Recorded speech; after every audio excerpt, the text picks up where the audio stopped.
La vie d'un potier. Discuter avec son autruche, par exemple. Ça, c'est une grande question. Ce que j'aime dans notre vie de potier, de céramiste, c'est qu'en fait, on fait absolument tout. Un jour on fait de la terre, un jour on fait de l'émail, un jour on enfourne et ainsi de suite. Ouais, c'est une vie comme une autre. Un potier, je crois que c'est une personne qui vit au jour le jour. Et puis un jour on emballe, on part au marché, on revient, on reste sur place et puis on rebouge. On fait les photos, on s'occupe du site internet. Donc en fait, c'est un métier très varié. Jamais la même chose. Et une fois que j'ai dit ça, moi ce que je préfère, c'est quand même être dans l'atelier. On est libre, mais c'est vrai, ça n'a pas de prix. Il se lève, il a envie, il le fait, il n'a pas envie, il le fait le lendemain. Ouais, puis finalement, on travaille quand même. Faire des galipettes dans la boue. Je crois que ça va pas plus loin. Pas des mecs bien courageux, mais ça peut marcher quand même.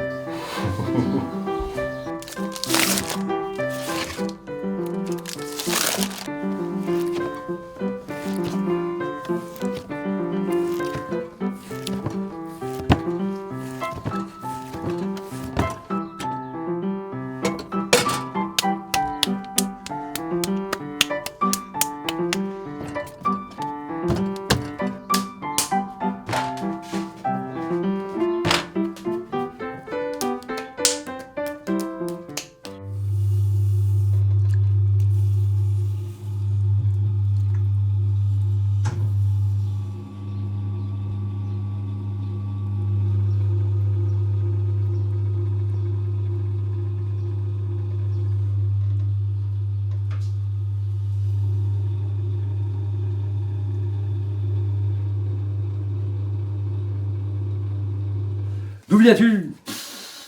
Du Grand Nord. Du Danemark. Et puis après, de la Borne. Plus du côté de l'Indre, du Blanc, exactement. Je viens pas du monde de l'art, c'est tout. Je viens du Nord. À côté de Douai. On a fait les beaux-arts de Douai et voilà, on s'est retrouvés potiers. Je viens du 91 où j'ai passé toutes mes 20 premières années. On vient de la matière, donc des petites particules de matière qui s'agglomèrent et qui font que on devient.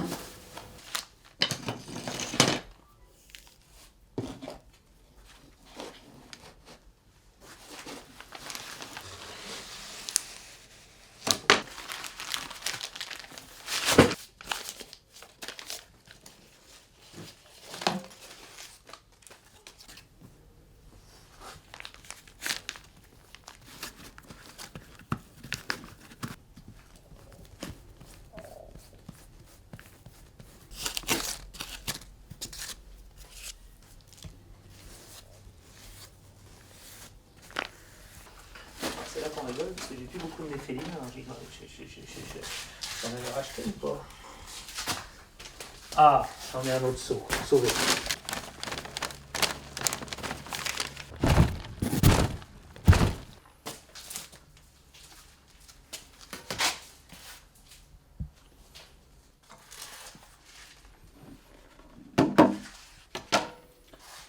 Silice 623.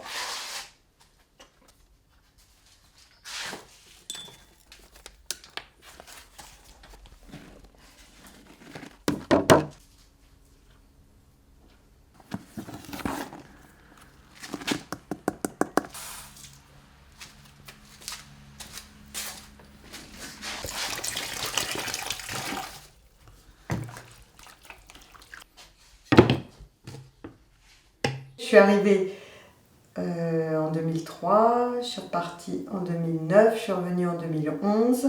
J'ai acheté cette maison que j'ai transformée en boutique en 2006. Je suis la dernière arrivée donc et c'est super. 23, 24 ans. Ah, c'est vrai qu'on est aux archers. Nous, pas trop confiants, le Berry, loin, trop du cul du monde, on se méfie. Hein. Puis pas con, allez, on va les voir. Et on a été emballés par le village. Le cadre il est idyllique pour quelqu'un qui aime le calme et la nature. Je suis servie donc il n'y a pas de souci, c'est parfait. Ça va faire 16 ans au mois d'août. Et ça fait 10 ans que je fais surtout de la sculpture aux Archers. Bernard Jamet, qui était maire à l'époque, il me dit « Suzanne, c'est quand que tu t'installes ici ?» Et je dis « Quand tu m'aurais trouvé une maison ?» Et le soir même, il m'a montré celle-ci. Là, elle n'était pas ouverte, mais on l'a regardée de l'extérieur. Et je me suis dit, peut-être, pourquoi pas. Et on devait repartir, mais on est resté là. Des fois, tu sais, il faut... Hop. Elle est assise. Assise.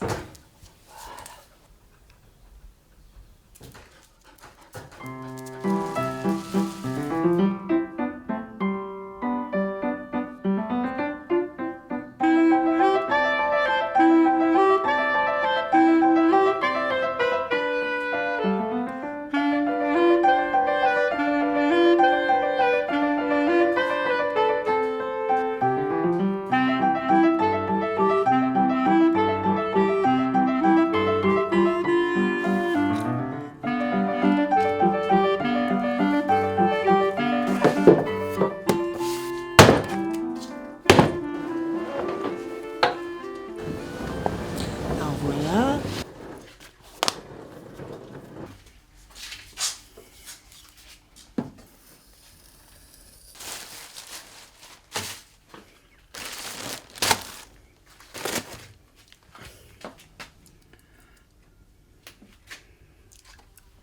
Oh là là. Voilà.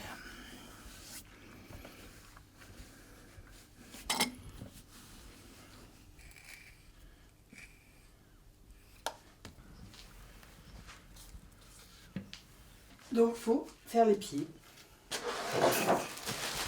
Comment je suis devenue potière céramiste? Je ne sais pas.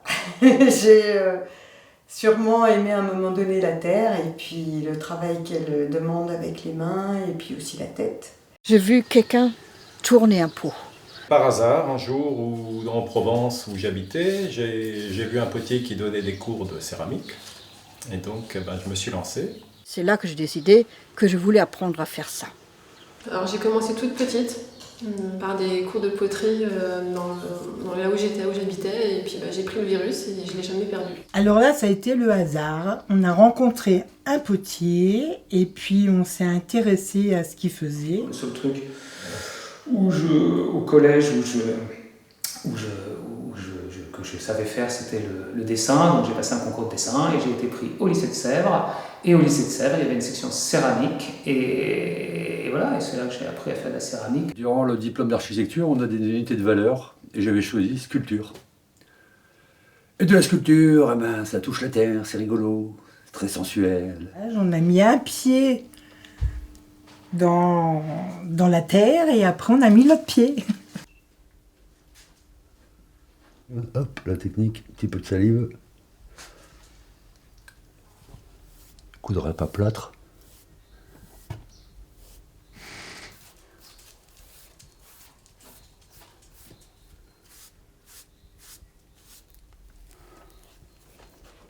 Là.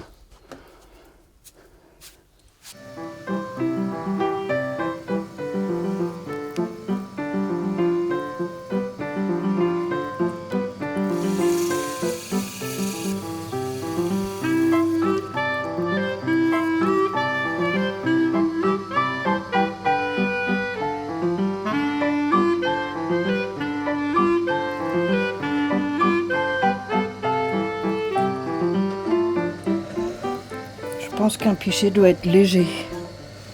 Parce que s'il pèse déjà lourd quand on met quelque chose dedans, c'est désagréable.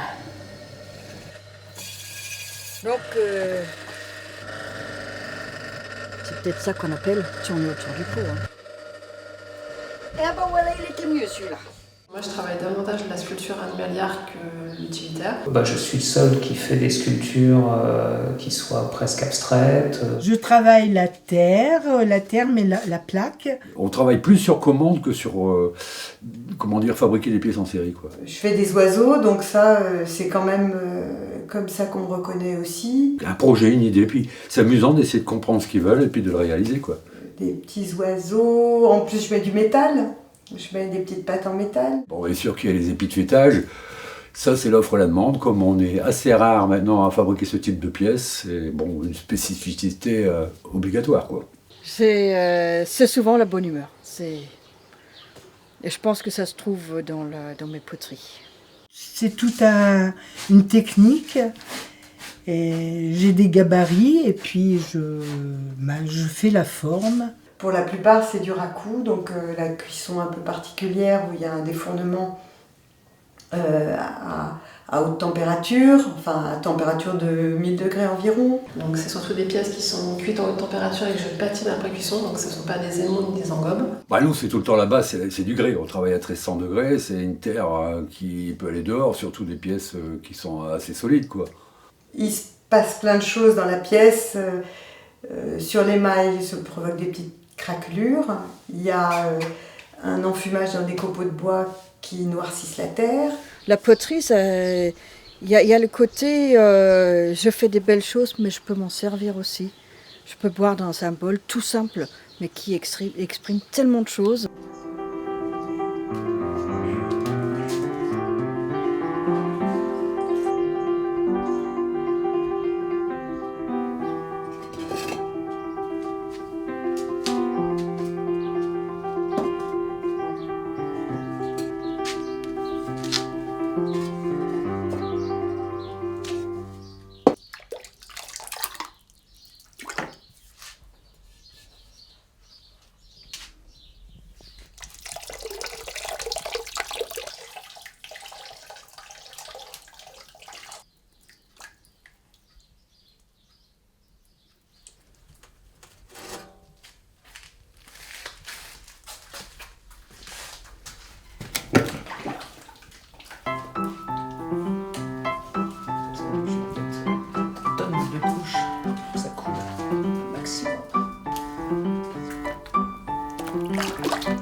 C'est très agréable en fait d'être dans un village de potiers parce que C'est plus sympa, quoi. On est quand même à échanger beaucoup sur notre passion, c'est-à-dire le travail de la terre. Les potiers entre eux, on crée une dynamique. Différents de style, différents points de vue, ils s'enclenchent des discussions, des idées, et c'est parti, quoi. Ça fait un bouquet de fleurs. Je pense qu'il y a plus d'avantages à être à plusieurs qu'être seul. C'est un métier où on est souvent solitaire et l'avantage c'est quand on est plusieurs à faire ce même métier-là, on a les mêmes problématiques et on a plus facilité d'aller voir les uns les autres que quand on est tout seul. Le fait d'être plus nombreux permet d'attirer davantage de monde. On est une équipe donc on peut du coup faire des marchés ensemble, faire des animations comme le printemps des archers ou la fête du feu. La diversité aussi des productions fait que voilà, on est plus visible, je pense, pour un grand nombre de visiteurs. et puis on a tous en commun la même excitation quand on passe les uns chez les autres et qu'il y en a un qui est en train de défourner. Avant, on n'était pas dans un village de potiers et ça se passait très bien. Bah.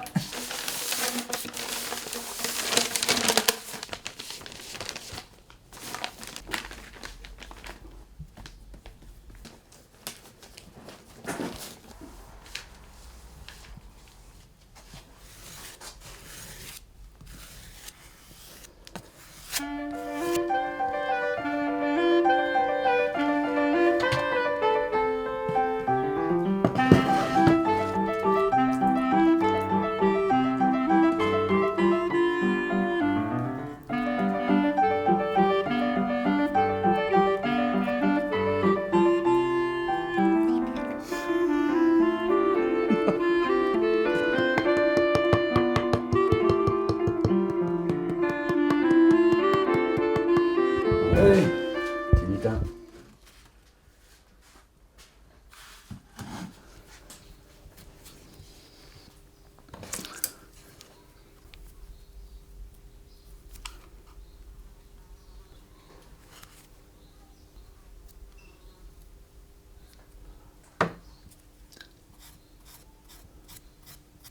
J'ai fait les ongles.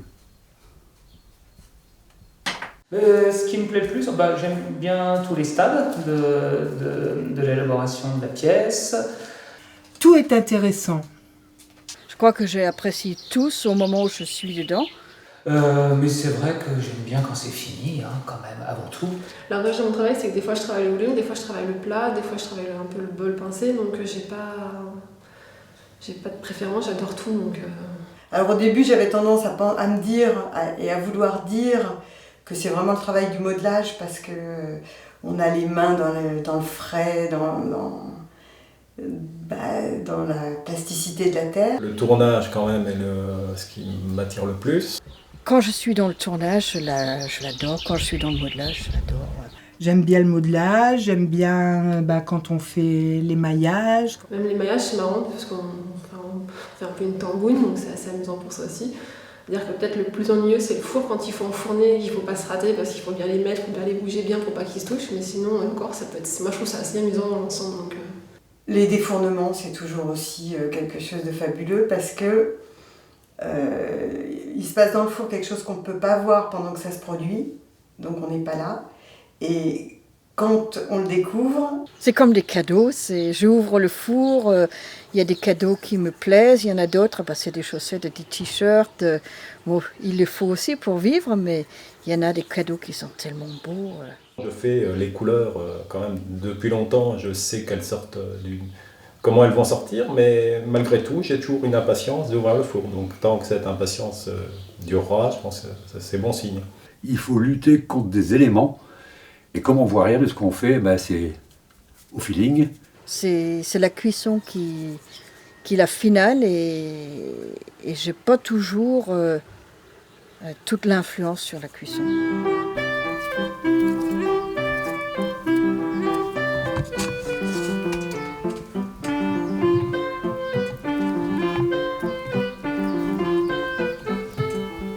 La terre, c'est des microscopiques plaquettes. Et quand ils sont comme ça, ils sont tout en vrac, empilés dans tous les sens. Et le fait de le tirer, comme ce que je fais là, et le tournage aussi d'ailleurs, ça les aligne comme des tuiles.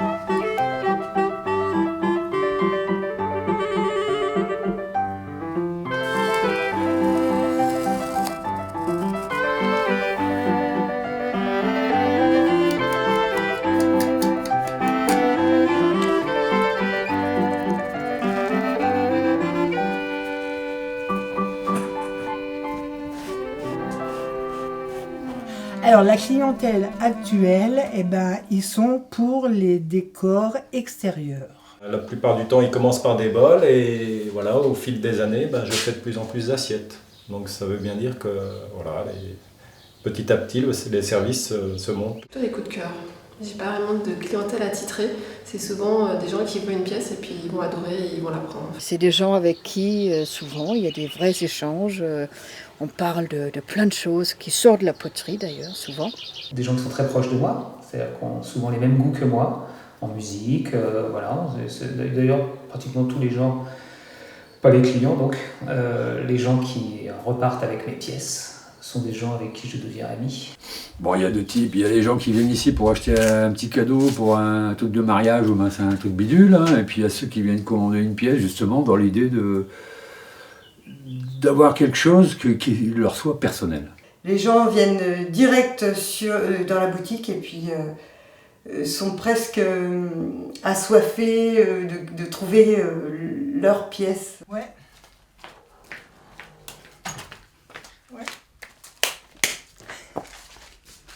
Alors,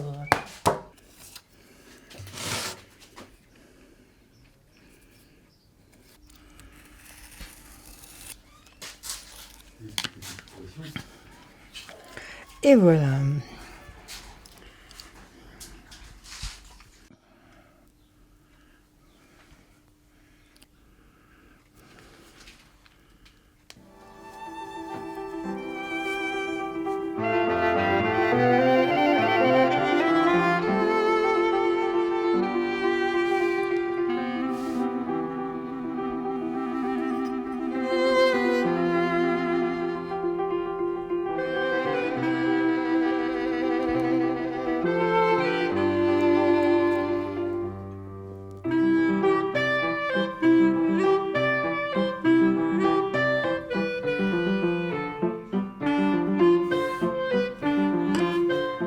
Ben, le potier idéal, ben, je ne sais pas.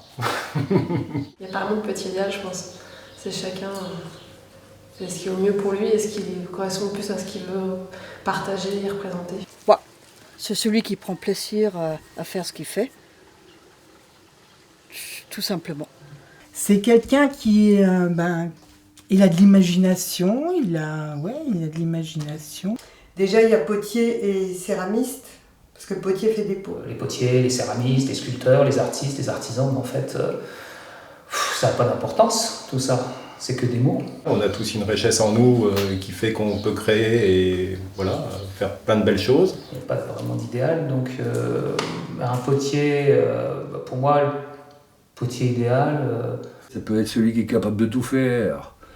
Il connaît parfaitement, il maîtrise tous les éléments de A à Z, mais ce mec-là, il doit avoir que de 500 ans, donc il n'existe pas. C'est plus par rapport à la recherche. Hop, on va commencer par la petite.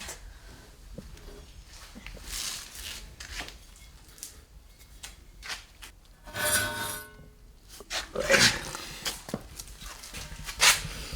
Ah, de la matière.